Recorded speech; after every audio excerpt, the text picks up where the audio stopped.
Ang cute naman ng bahay niyo, Samuel. Nasa ibabaw ng tubig. Pasensya na, Angel ah. Ito lang yung nakayanan namin. Wala pa kasi kaming kakayanan na na bumili ng lote. Kaya dito kami sa ibabaw ng tubig. Okay lang yan. Ang cute nga eh. Bakit? Kasing cute ka ba? Ang kapal naman ng mukha neto. Ang kapal daw ng mukha. Alam mo ba, sa mukhang to, dito ka na in love? Eh paano ko nga matatanong si mama?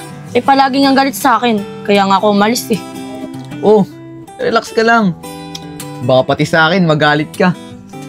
Gusto mo ba na dito ka na lang matulog? Para mapagpalipos ka na rin ng sama ng loob. Hindi pwede, Samuel. Eh di lalo ako nabatchat kay mama. Baka sa susunod hindi na ako palabasin ng bahay. Paano tayo magkikita? Eh di pag di ka pinayagan, ako na lang pupunta sa inyo para makilala na rin ako ng mama mo. Mas lalong hindi pwede yan, Samuel. Di pa nga niya ako pinapayagan mag-boyfriend, di ba? Pag nalaman niya may boyfriend na ako, patitigilin niya na ako sa pag-aaral. Sino siya? Gandang babae ah. Girlfriend mo ba? Iba ka talagang mamili ng babae. Manang-mana ka sa tatay mo. Opo, tay. Si Angel nga po pala, girlfriend ko. Hello po, magandang gabi po. Ako nga po pala si Angel, girlfriend ni Samuel. Oh, dumating na pala yung napakagaling kong anak. Uuwi ka dito, matutulog, tapos aalis ka uli. Siguro may boyfriend ka na, no? Kaya ayaw kong uuwi sa pamamahay na to eh. Lagi na lang bunganga mo naririnig ko, mama. Wala na akong ginawang tama sa paningin mo. At sumasagot ka na sa akin ngayon, ha? Ayan ba yung natututunan mo sa barkada mo? Yung mga pinupuntahan mo? Ano bang ingay yun? Tita, ano pong nangyayari dito? Ikaw! Ikaw na naman! Anong ginagawa sa pamamahay namin? Lumayas ka dito! At bakit shoot with the wit ko? Tari ka nga dito! Ubarin mo yan! Ubarin Ano mo ba? Bitawan mo nga ako! Ikaw ang umalis dito! Bakit? Sino ka ba? At bakit ako nga alis sa pamamahay namin to? Angel! Tumigil ka na! Tama na! Dito na nakatira si Valerie! Ano? Dito na sila titira? Hindi mo malang sinabi sa akin, mama? Baliwala na ba ako sa'yo bilang anak mo? Eh, paano ko nga sasabihin sa'yo? Eh, lagi kang wala dito sa bahay. Kagabi, kinakausap kita. Pero ano, nilayasan mo ko. Kaya siguro hindi mo sinasabi sa akin. Kasi may bago ka ng pamilya. Ito ba? Ito ba yung bago mong anak? Tsaka itong bago mong asawa. Magsama-sama kayong tatlo. Angel, tumigil ka na. Huwag mo sagot-sagutin yung nanay mo. O bakit ka nangangalam? Bakit? Sino ka ba? Sampit ka lang naman dito sa pamamahay namin na. Angel! Tumigil ka na! Siya ang tunay mong tatay! Oo! Tama yung narinig mo! Siya ang tatay mo!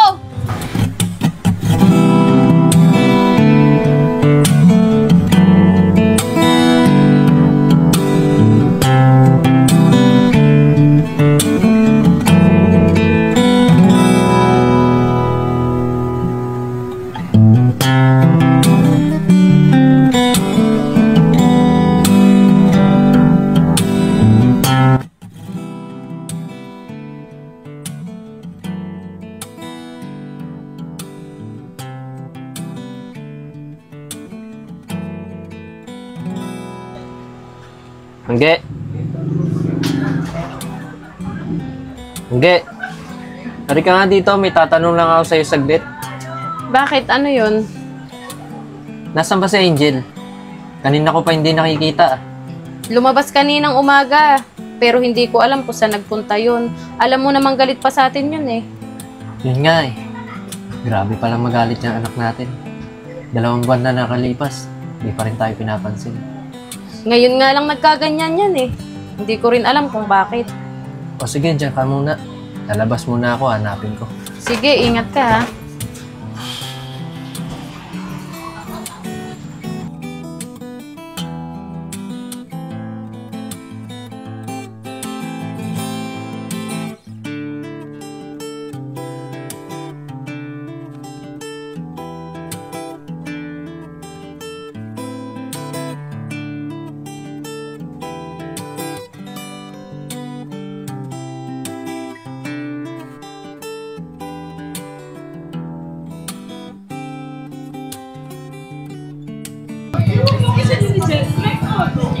Ewan ko, di ko kung saan yung main, keep nila eh. Max, nakita mo ba si Angel? Saan yung keep nila? Andun po. Ah, sige, salamat. Okay pa. Sabihin mo na lang.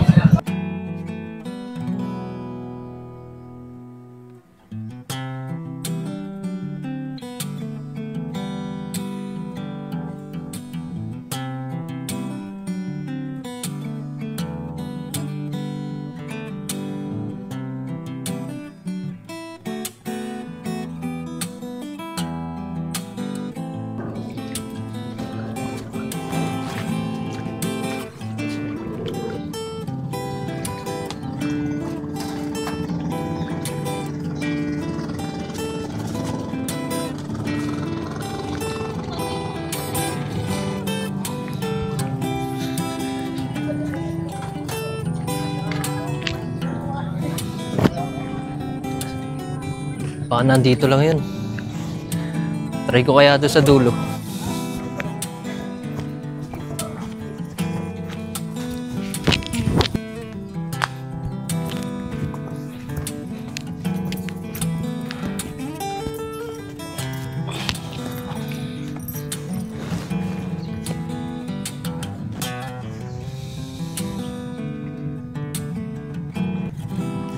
Sabi ko na nga ba, nandito ka lang.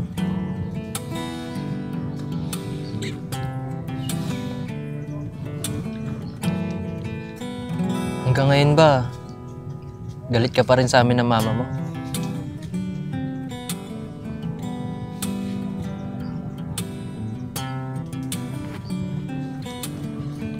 Sana anak, patawad mo ako sa lahat ng pagkukulang ko sa'yo.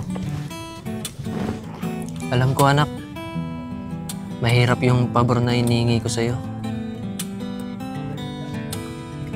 Pero sana, maniwala ka kay Papa na hindi na kita iiwan. Di ko kailangan ng tatay.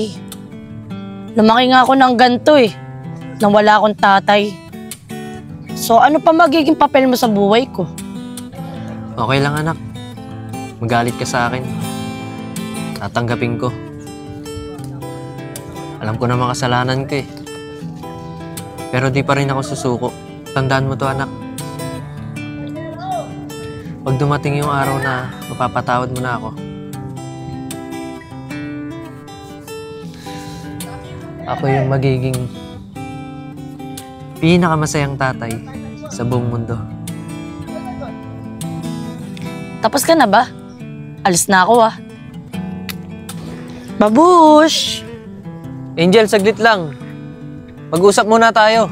Kausapin mo sarili mo.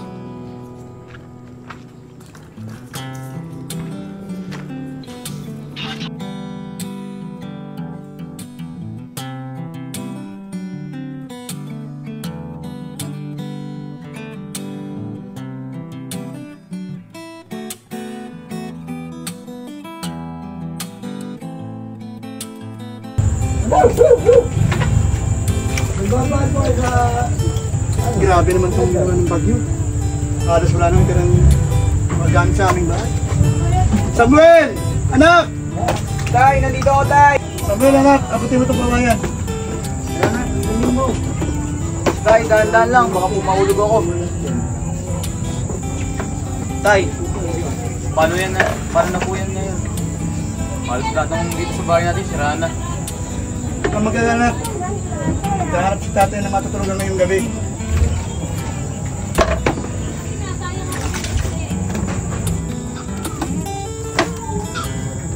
Tay, sandali lang po Magtatanong-tanong muna po ako sa mga kaibigan ko kung saan tayo pwede makituloy ngayon. Sige anak, magtatanong-tanong lang din ako sa mga kakilala ko. Ano sa kanak? Tulungan na lang tayo. Tay.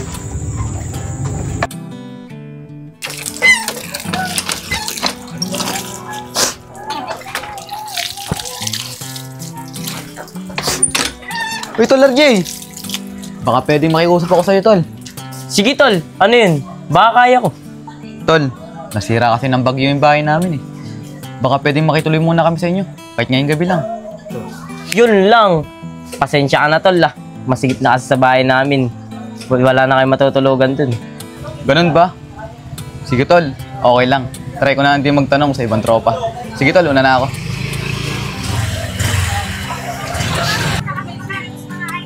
Jam? Andiyan ka ba, Jam? Oy, Jam. Oh, bakit Samuel? Pwede bang makitulog muna ako sa inyo ngayong gabi? Kasi binagyo yung bahay namin eh. Pasensya na Samuel ah. Di kasi pwede eh. Sige, Jam. Thank you na lang.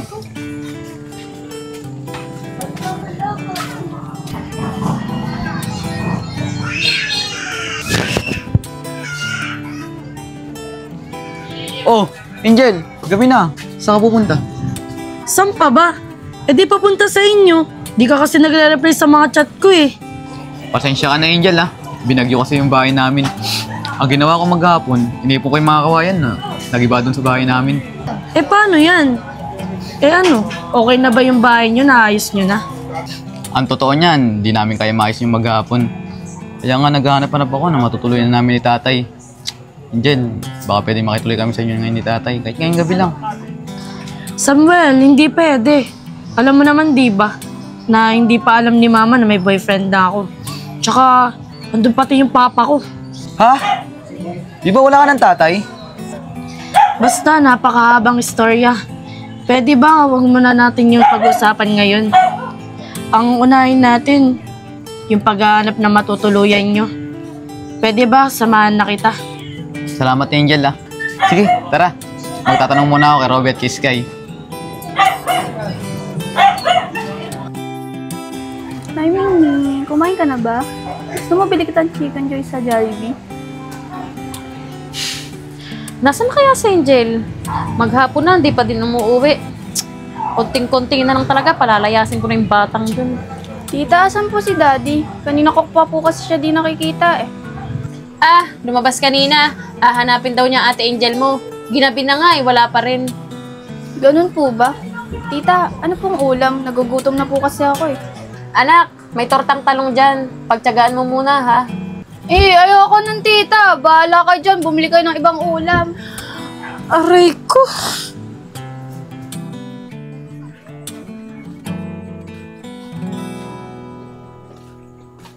Samuel, di ba si Robby at si Sky yun?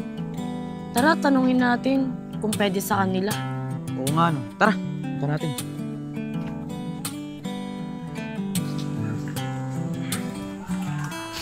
Tol Sky, Tol Robby, pwede ko ba kayong makausap? Tungkol saan yan, tol? Tol, pwede bang makituloy muna ako sa inyo? Nasira kasi ng bagyo yung bahay namin eh.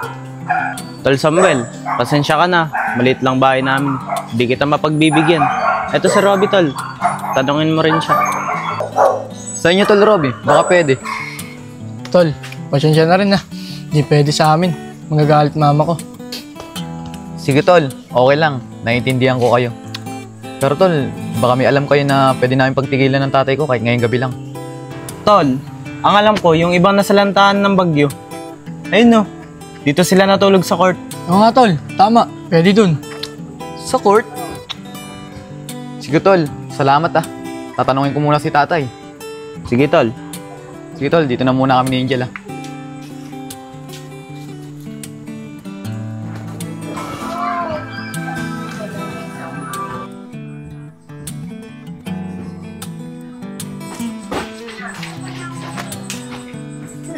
Sir, mga sir, magandang gabi po. Pwede po makitulog sa court kahit isang gabi lang po. Kasi nasalanta po kami ng bagyo eh. Sige, pwede naman eh. Linisin na ninyo ang kalat ha pagdating ng umaga. Sige sir, maraming salamat po. Sige, wala nang problema.